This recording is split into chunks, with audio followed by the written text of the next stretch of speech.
আসসালামু আলাইকুম। Technique easy রিভিশনের পক্ষ থেকে আপনাদের সবাইকে স্বাগতম জানাচ্ছি। প্রিয় শিক্ষার্থীরা, চাঁদপুর জেলা স্কুলে এই প্রশ্নটা এসেছে। তো আমরা আজকের এই পর্বে এই সৃজনশীল প্রশ্নটা সমাধান করব। উদ্দীপকে বলা হয়েছে, একটি শ্রেণীতে যতজন ছাত্রছাত্রী পড়ে প্রত্যেকে তার সহপাঠীর সংখ্যার সমান টাকা চাঁদা দেওয়ায় মোট 420 টাকা চাঁদা উঠল। কি বলছে?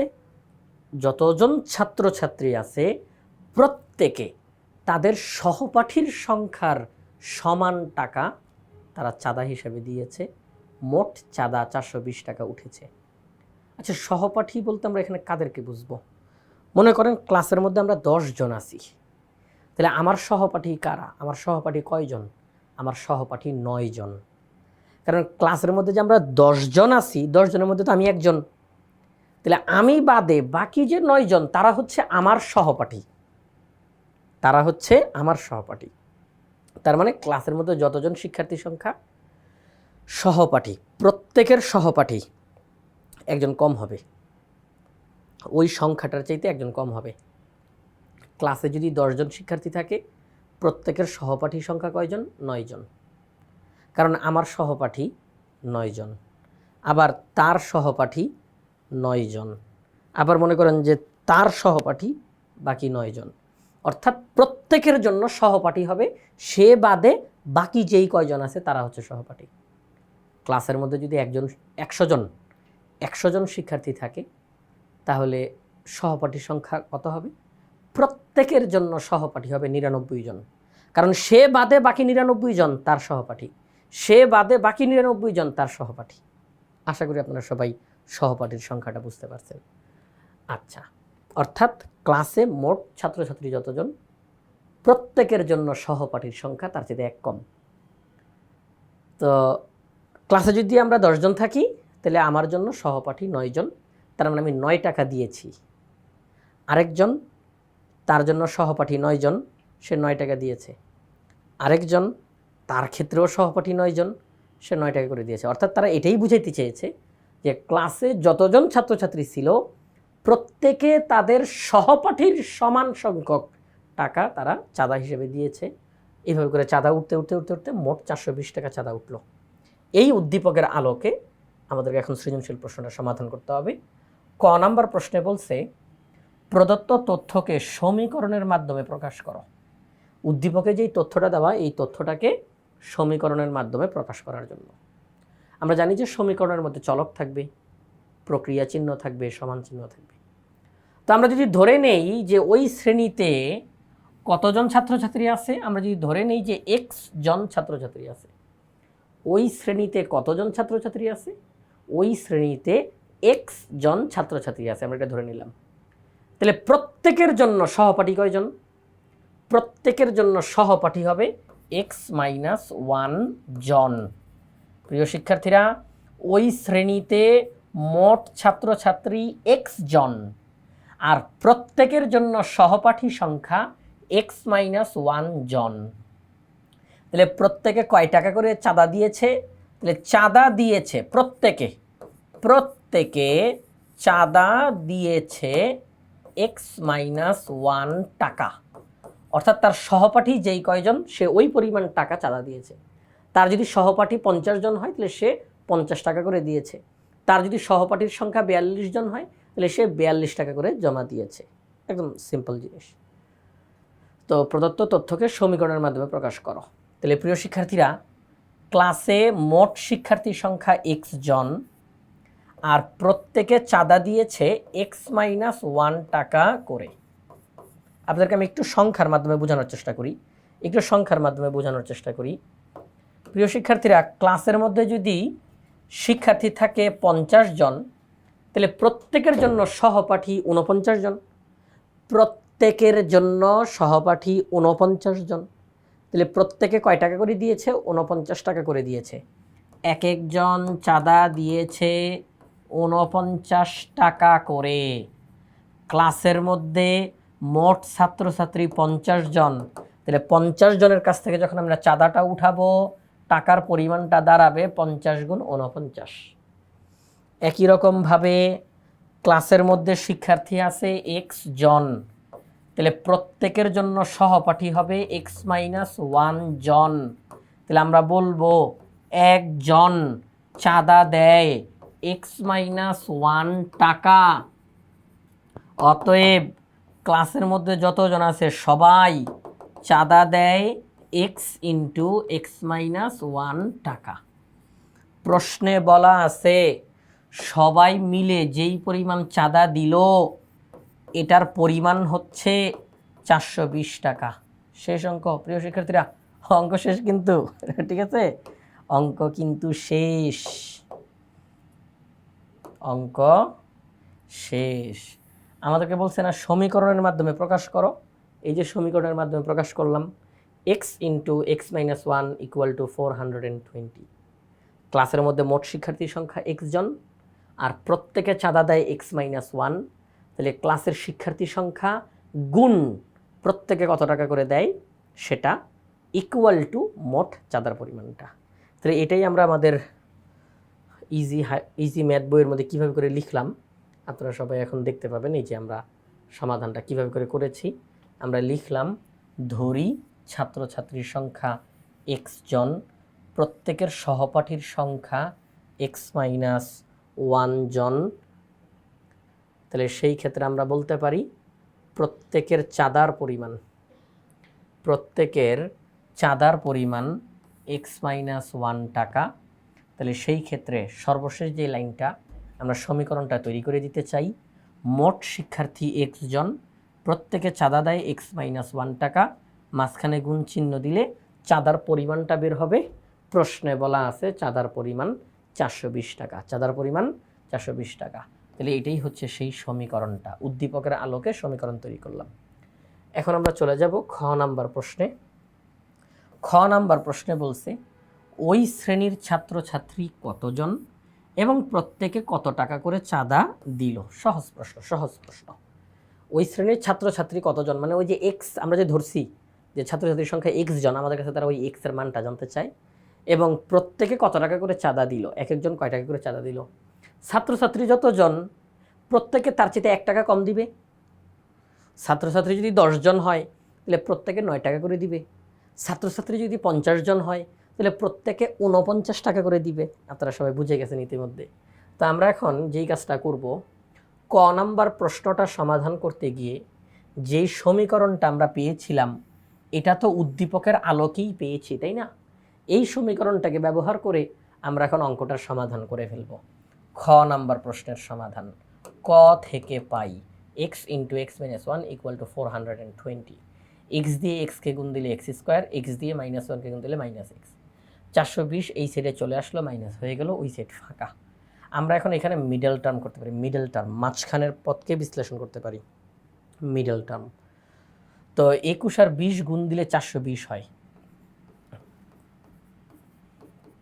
21 এবং 20 গুণ দিলে 420 হয়, আর -21 প্লাস 20 তাহলে -1 হয়। এই যে -1, এই যে -1, ঠিক আছে, আমরা মিডল টার্ম করলাম। তাহলে x square minus 21x plus 20x minus 420, এই দুইটা থেকে কমন নেওয়া যায় এক্স আর এখান থেকে কমন নেওয়া যায় 20। ইতিমধ্যে এগুলো বুঝে গেছেন। X minus 21 into x plus 20 equal to 0। আমরা এখন হয় অথবা দিয়ে কথা বলতে পারি, হয় এক্স মাইনাস 21 ইকুয়াল টু 0, এক্সের মান 21, অথবা x plus 20 equal to 0, x equal to -20। কিন্তু এটা গ্রহণযোগ্য না। কেন গ্রহণযোগ্য না?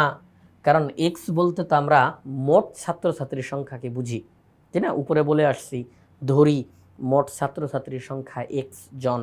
তাহলে এক্স দ্বারা যেহেতু ছাত্রছাত্রীর সংখ্যা বুঝতেছি, ছাত্রছাত্রীর সংখ্যা তো কখনো ঋণাত্মক হতে পারে না। মানুষের সংখ্যা এটা কখনো ঋণাত্মক হতে পারে না। তাহলে এক্সের মান ঋণাত্মক হতে পারবে না। আমরা লিখে দিলাম যে এটা গ্রহণযোগ্য না, কারণ ছাত্রছাত্রীর সংখ্যা ঋণাত্মক হতে পারে না। তাহলে এক্সের মান 21। তাহলে আমরা বলতে পারি ছাত্রছাত্রীর সংখ্যা 21 জন।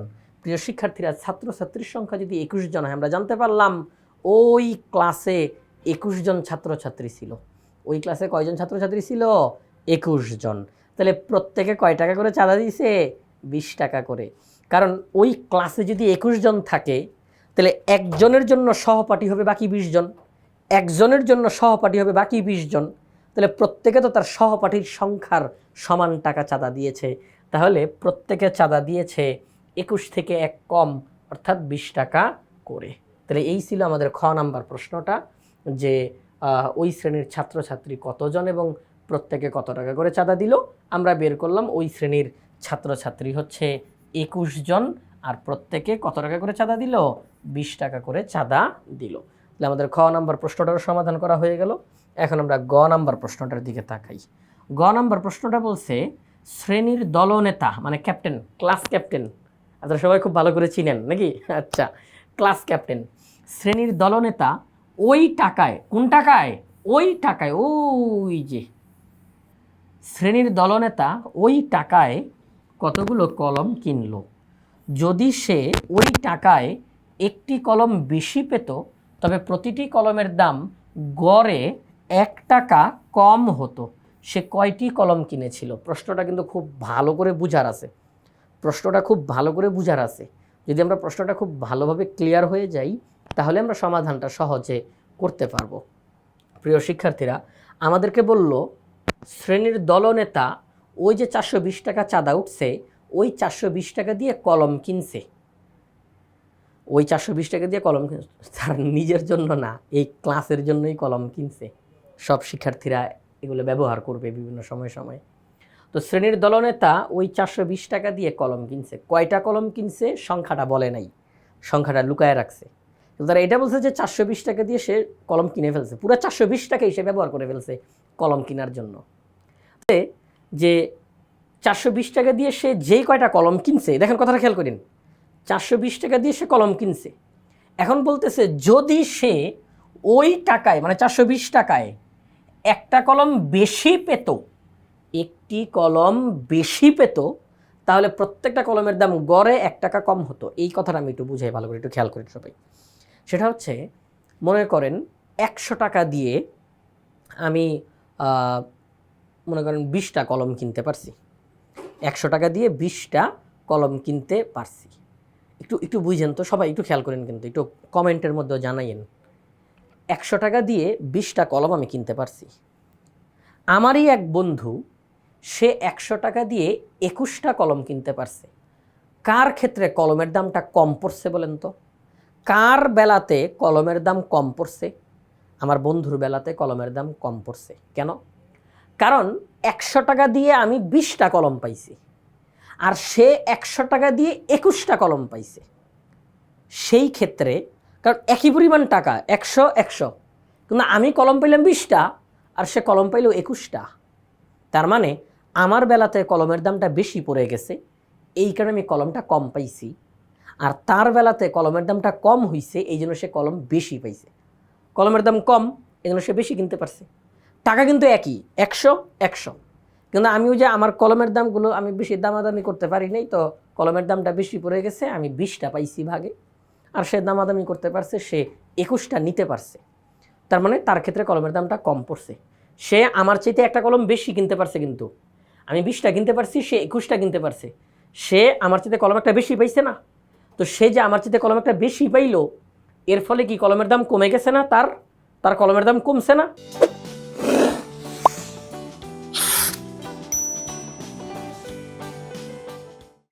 প্রত্যেকটার হিসাবে। তো আমাদেরকে এখানে এটাই বলছে যে ক্লাস ক্যাপ্টেন 420 টাকা দিয়ে যে কয়টা কলম কিনছে, যদি সে ওই টাকাতে একটা কলম একটু বেশি পাইতো, একটা কলম বেশি পাইতো, তাহলে প্রত্যেকটা কলমের দাম গড়ে 1 টাকা করে কম হয়ে যাইতো। প্রত্যেকটা কলমের দাম গড়ে 1 টাকা করে কম পড়ে যাইতো। অর্থাৎ নর্মালি যদি 420 টাকা দিয়ে সে যে কয়টা কলম কিনছে, আমি জানি না সংখ্যাটা কত, 420 টাকা দিয়ে সে যে কয়টা কলম কিনছে, জাস্ট একটা কলম যদি সে বেশি পাইতো, তাহলে দেখা যাইতো প্রত্যেকটা কলমের দাম 1 টাকা করে কম হয়ে যাইতো। এটা তো ভালো। প্রত্যেকটা কলমের দাম 1 টাকা করে কম পড়ে যাইতো। অর্থাৎ নর্মালি সে যদি এক একটা কলম 16 টাকা করে কিনে থাকে, তাহলে একটা কলম সে যদি বেশি পাইতো, তাহলে আর কলমের দাম 16 টাকা থাকতো না, কলমের দাম 15 টাকা হয়ে যেত, 1 টাকা কম হয়ে যেত। সে যদি এক একটা কলম 26 টাকা করে কিনে থাকে, আর সে যদি একটা কলম বেশি নিতে পারতো দোকানদারের কাছ থেকে বলে, তাহলে কলমের দাম আর 26 টাকা থাকতো না, 25 টাকা হয়ে যাইতো। মানে কলমের দাম নর্মালি যত করে পড়ছে এখন 1 টাকা করে কম পড়বে, এখন 1 টাকা করে কম পড়বে, এটাই তারা বুঝাইতে চাইছে। তাহলে এখন আমাদেরকে বলছে বলেন সে আসলে কলম কয়টা কিনছিল, সে আসলে কলম কয়টা কিনছিল। তাহলে আমরা এই প্রশ্নটা আরেকবার একটুখানি বলে দিয়ে অঙ্কের সমাধানে ঢুকে যাই। ক্লাস ক্যাপ্টেন 420 টাকা দিয়ে কিছু কলম কিনছে, কিনে ফেলছে, কিন্তু কিনে ফেলছে। এখন বলল যদি সে ওই টাকা দিয়ে যে কয়টা কলম কিনছে আর একটা কলম যদি সে বেশি পাইতো তাহলে কলমের দাম 1 টাকা করে কম হয়ে যাইতো, কলমের দাম আর 1 টাকা করে কম হয়ে যেত। ওই যে মনে করেন যে আপনার আব্বু আম্মু আপনাকে দোকানে বা বাজারে কোনো একটা জিনিস কিনতে পাঠাইছে, তো আপনি গেছেন, দামাদামি করতে পারেন না, তো কিনে নিয়ে আসছেন, বাসায় আনার পরে বললেন যে এটা এত টাকা দিয়ে কিনে আনছি, তখন আপনার আব্বু আম্মু বলবে আরেকটু দামাদামি করলে তো এটার দামটা আরও কম হইতো, এটার দামটা তো আরেকটু কম দিয়ে আনা যাইতো নাকি। আচ্ছা, তাহলে এখন দেখেন যেই বিষয়টা আমরা এখন এই গ নাম্বার প্রশ্নটার সমাধান করব। আমাদের প্রশ্নতে যেই তথ্যগুলো আছে এই তথ্যগুলোই যথেষ্ট, আমরা অ্যান্সারটা বের করে ফেলতে পারি। মনে করি ওই শ্রেণীর দলনেতা 420 টাকায় এক্সটি কলম কিনেছিল। এখানে এই এক্স দ্বারা কিন্তু আবার ওই ক্লাসের ছাত্রছাত্রীর সংখ্যা বুঝেন না, কারণ এটা আমরা এখন আলাদা প্রশ্নের মধ্যে চলে আসছি, ভিন্ন প্রশ্নের মধ্যে চলে আসছি। মনে করি ওই শ্রেণীর দলনেতা 420 টাকায় এক্সটি কলম কিনেছিল, ঠিক আছে। আচ্ছা, তো আপনারা যদি চান যে স্যার অন্য অঙ্কের মধ্যে যেহেতু আমরা এক্স ব্যবহার করছি তাহলে এখানে ওয়াই ব্যবহার করতে পারি কিনা, অবশ্যই। তাহলে আপনি কিন্তু সব জায়গাতে ওয়াই ব্যবহার করেন, হ্যাঁ, সব জায়গাতে ওয়াই ব্যবহার করেন, কোনো সমস্যা নেই। আমরা যে এক্স ব্যবহার করছি এটাতেও কোনো সমস্যা নাই। তো মনে করি ওই শ্রেণীর দলনেতা 420 টাকায় এক্সটি কলম কিনেছিল, কলমের গড় মূল্য 420 ভাগ এক্স টাকা। এইটা দ্বারা আসলে কি বোঝাইছে সেটা হচ্ছে আমি বা আপনি আমরা জানি না 420 টাকা দিয়ে সে কয়টা কলম কিনেছে নির্দিষ্ট করে, এটা আমরা জানি না। আমরা ধরে নিলাম যে সে এক্স টি, এই এক্সের মান আমি জানি না, এই এক্সের মান হইতে পারে 10 অর্থাৎ 10টি কলম কিনছে, এই এক্সের মান হইতে পারে 15 অর্থাৎ 15টি কলম কিনছে, আমি জানি না। তো ধরে নিচ্ছি 420 টাকা দিয়ে সে এক্সটি কলম কিনেছে। তাহলে এক্সটি কলমের দাম একত্র করলে 420 টাকা হয়। তাহলে প্রত্যেকটা কলমের দাম কত পড়ে? মনে করেন এক্সের মান 5, তার মানে 5টা কলমের দাম একত্রে 420 টাকা। তার মানে এই যে 5টা কলম, এই কলমের দাম, এই কলমের দাম, এই কলমের দাম, এই কলমের দাম, এই কলমের দাম, 5টা কলমের দাম একসাথে করলে 420 টাকা হয়।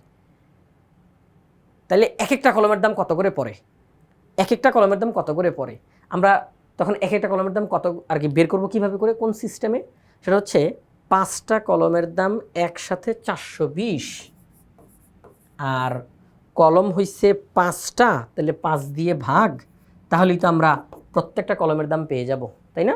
প্রত্যেকটা কলমের দাম পেয়ে যাব। এই যে এটাকে বলা হয় গড় মূল্য, গড়, কারণ 5টা কলমের দামের যোগফল ভাগ 5টা কলম, এই জন্য 5 দিয়ে। আমরা গড় বের করার সূত্র কি জানি, সেটা হচ্ছে রাশিগুলোর যোগফল ভাগ রাশির সংখ্যা, ঠিক কি না? তাহলে 5টা কলম, তাহলে 5টা কলমের দামের যোগফল ভাগ 5টা কলম, এই যে 5 দিয়ে ভাগ, তাহলে গড় মূল্য। তাহলে ক্লাস ক্যাপ্টেন তিনি যে অলরেডি কলম কিনে ফেলছেন, আমরা বললাম 420 টাকায় তিনি এক্সটি কলম কিনেছেন, তাহলে প্রত্যেকটা কলমের, হ্যাঁ, প্রতিটি কলমের গড় মূল্য, প্রতিটি কলমের গড় মূল্য 420 ভাগ এক্স টাকা। এটা হচ্ছে এক একটা কলমের দাম, এক একটা কলমের দাম। ক্লাস ক্যাপ্টেন যেই কটা কলম কিনছে এক একটা কলমের দাম এইটা, 420 ভাগ এক্স, এক একটা কলমের দাম এটা। এখন আমাদেরকে বলল সে যদি, এখানে যদি প্রশ্নটা শব্দটা ব্যবহার করছে, কিন্তু সে যদি 420 টাকায় একটা কলম বেশি পাইতো, এক্সটা কলম কিনছিল না এক্সটি, এখন যদি একটা কলম বেশি পাইতো, হ্যাঁ, একটি কলম বেশি পাইতো, তার মানে এক্স প্লাস ওয়ানটি, সে যদি 420 টাকায় এক্স প্লাস ওয়ানটি কলম পেত, হ্যাঁ, যদি এক্স প্লাস ওয়ানটি কলম পেত, তাহলে কলমের দাম কত করে পড়তো? আশা করি এখন আর কোনো এটা কিন্তু আর জটিলতার মধ্যে নাই, সহজ হয়ে গেছে। এটা আপনি নতুন করে চিন্তা করেন। কলমের দাম 420 টাকা, আর কলম কয়টা? x+1t। তাহলে এক একটা কলমের দাম কত? তাহলে কলমের দামের যোগফল 420 ভাগ কলমের সংখ্যা x+1, এটা হচ্ছে এক একটা কলমের দাম। এটা নতুন করে যদি আমরা একটা কলম বেশি পাইতাম তখন এক একটা কলমের দাম কত করে পড়তো, এটা হচ্ছে সেটা। সে যদি 420 টাকায় x+1টি কলম পেত, তাহলে প্রতিটি কলমের দাম কত করে পড়তো? 420 ভাগ x+1 টাকা। তাহলে ক্লাস ক্যাপ্টেন নর্মালি তিনি যখন কলম কিনেছিলেন 420 টাকা দিয়ে এক্সটি কলম কিনেছিলেন, তখন এক একটা কলমের দাম এটা করে পড়ছে।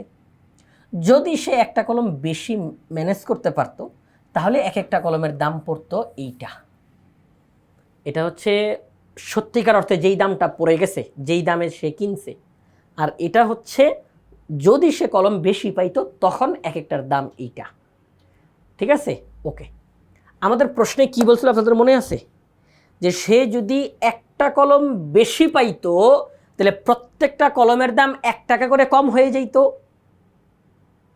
ক্লাস ক্যাপ্টেন যদি একটা কলম বেশি নিতে পারতো তাহলে প্রত্যেকটা কলমের দাম 1 টাকা করে কমে যাইত। তার মানে কি বুঝাইছে? আগে দাম বেশি ছিল, এখন দাম কম। আগে দাম বেশি ছিল, এখন দাম কম। আগে তো সে কলম বেশি আনতে পারে নাই, সে এক্সটি কলম আনছে, কলমের দাম এটা প্রত্যেকটার। পরবর্তীতে সে যদি একটা কলম বেশি আনতে পারে তাহলে কলমের দাম এইটা। আগের চাইতে এখন কলমের দাম কম পড়বে, আগের চাইতে এখন কলমের দাম কম পড়বে। তার মানে আগের এইটা বড় আর এখনের এইটা ছোট। ঠিক আছে? আগের এইটা বড় আর এখনের এটা ছোট। বড় থেকে ছোটটাকে বিয়োগ করলে 1 হয়, এটা প্রশ্নে বলছে, আমি বলি নাই। কেমনে যে তারা বলছে না, একটা কলম বেশি যদি সে পেয়ে যাইতো তাহলে প্রত্যেকটা কলমের দাম 1 টাকা করে কম পাইতো, 1 টাকা করে কম পাইতো। তাহলে প্রথমবার কলমের দাম বেশি ছিল, পরের বার কলমের দামটা কম পড়ে যাইতো। তো বেশি দাম থেকে কম দাম বিয়োগ করলে 1 হয় পার্থক্য। মনে করেন আমি এক একটা কলম কিনছি 26 টাকা করে, আর আমার বন্ধু এক একটা কলম কিনছে 25 টাকা করে। তাহলে 26 বিয়োগ 25 সমান 1। আমি এক একটা কলম কিনছি 31 টাকা করে, আমার বন্ধু এক একটা কলম কিনছে 30 টাকা করে। তাহলে 31 বিয়োগ 30 সমান 1। এই হচ্ছে বিষয়। ব্যাস, এখন অঙ্ক আপনাদের হাতে। এখন জাস্ট নর্মালি সামনে আগায় গেলে অঙ্কের রেজাল্ট বের হয়ে যাবে।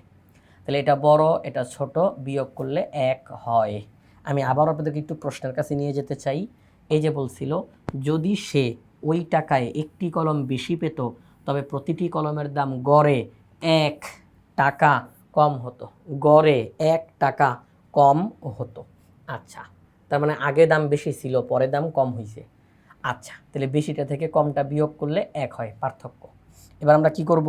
আমরা হরগুলোর লসাগু করে দিব।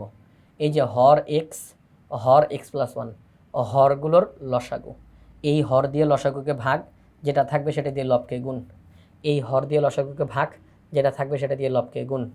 এবার আমরা আড়াআড়ি গুণ করতে পারি। আমরা এখন আড়াআড়ি গুণ করতে পারি। 420কে এই সাইডে নিয়ে আসেন। প্রিয় শিক্ষার্থীরা, খ নাম্বার অঙ্ক যখন করেছিলেন সবার মিডল টার্মটা মনে আছে? আগের বার এখানে মাইনাস চিহ্ন ছিল, এখন এখানে প্লাস চিহ্ন আছে।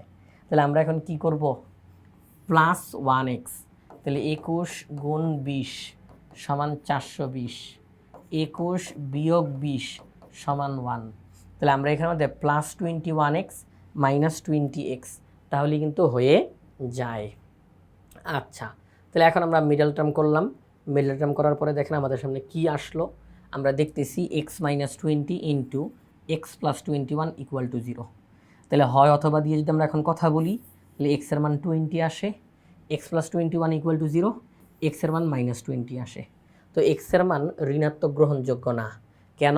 কারণ আপনি এখানে কলমের সংখ্যা বের করতেছেন। আপনি কয়টা কলম কিনছেন? আপনি কি বলবেন যে আমি -21টা কলম কিনছি? কলমের সংখ্যা তো আর মাইনাসে হইতে পারে না, ঠিক না? আচ্ছা, তাহলে এটাই আমরা এখানে বললাম যে কলমের সংখ্যা ঋণাত্মক হইতে পারে না। তাহলে x = 20। আমরা এই অঙ্কটার শুরুতেই বলেছিলাম যে ক্লাস ক্যাপ্টেন তিনি 420 টাকা দিয়ে এক্সটি কলম কিনেছিল, তাহলে এক্সের মান পেলাম 20, তার মানে ক্লাস ক্যাপ্টেন 420 টাকা দিয়ে এক্সের মান 20টি কলম কিনেছিল। ক্লাস ক্যাপ্টেন 420 টাকা দিয়ে 20টি কলম কিনেছিল। কয়টি কলম? 20টি কলম। প্রিয় শিক্ষার্থীরা কয়টি কলম? 20টি কলম কিনেছিল। দেখেন এবার আমি একটু অঙ্কটা প্রমাণ করে দেখাই। প্রমাণ করলে জিনিসটা মাথার মধ্যে বসবে বেশি। আপনাদেরকে কিন্তু প্রমাণ করতে হবে না পরীক্ষার খাতায়, আমি একটু প্রমাণ করে দেখাই। 420 টাকায় 20টা কলম কিনছে। যদি তাহলে দেখেন 420 টাকা দিয়ে যে 20টা কলম কিনছে, তাহলে এক একটার দাম কত করে পড়ে? 420কে 20 দিয়ে ভাগ দেন, 0 0 কাটা 21, তাহলে এক একটা কলমের দাম 21 টাকা করে পড়ছে। 420 টাকা দিয়ে 20টা কলম পাইছে সে, তাহলে এক একটা কলমের দাম কয় টাকা করে পড়ছে? 21 টাকা করে পড়ছে। আচ্ছা ঠিক আছে। তো এখন যদি ক্লাস ক্যাপ্টেন কোনোভাবে 20টা কলমের জায়গায় রিকোয়েস্ট করে, দামাদামি করে, দরদাম করে 20টা কলম না, সে যদি 21টা কলম আনতে পারতো, মানে একটা কলম যদি সে বেশি আনতে পারতো, 20টার জায়গায় 21টা কলম যদি সে আনতে পারতো, তাহলে কলমের দাম 420 টাকা, সে কলম আনতে পারতো 21টা, মানে একটা কলম বেশি আনলে 21টা হইতো, একটা কলম বেশি আনলে 21টা হইতো। তখন এক একটা কলমের দাম কত পড়তো? 420 টাকা, 21টা কলম, প্রত্যেকটা কলমের দাম তখন 20 টাকা পড়তো। 20 টাকা, কারণ 21 দুগুণে 42, শূন্যটা পাশে পড়বে, 20 টাকা। তখন এক একটা কলমের দাম 20 টাকা পড়তো। তাহলে দেখেন, যদি সে একটা কলম বেশি না, সে নর্মালি যে 20টা কলম পাইছিল, 420 টাকা দিয়ে 20টা কলম, তখন এক একটা কলমের দাম 21 টাকা। সে যদি দামাদামি করে একটা কলম বেশি আনতে পারতো, তাহলে কলমের দাম হয়ে যাইতো 20 টাকা। তাহলে আগের বার ছিল 21, এখন হয়ে যাইত 20। তার মানে দাম কি 1 টাকা করে কমে গেছে না? প্রত্যেকটা কলমের দাম 1 টাকা করে কমে গেছে। ঠিক আছে? তো এই হচ্ছে প্রিয় শিক্ষার্থীরা অঙ্কটার সমাধান। চেষ্টা করলাম সর্বোচ্চটা দিয়ে একদম ভেঙে ভেঙে বোঝানোর জন্য, যাতে করে কোনো প্রকারে কোনো কনফিউশন না থাকে। তাহলে কলম কিনেছিল 20টা, কলম কিনেছিল 20টা, যদি আর একটা কলম বেশি পাইতো মানে 21টা, তখন এক একটা কলমের দাম 1 টাকা করে কম পড়ে যাইতো। আচ্ছা, কলম কিনেছিল 20টি। ওকে, তাহলে চাঁদপুর জেলা স্কুলে আসা এই সৃজনশীল প্রশ্নটা আমরা বাংলাদেশের সর্বপ্রথম পূর্ণাঙ্গ ডিজিটাল সহায়ক বই ইজি ম্যাথ বই থেকে সমাধান করলাম।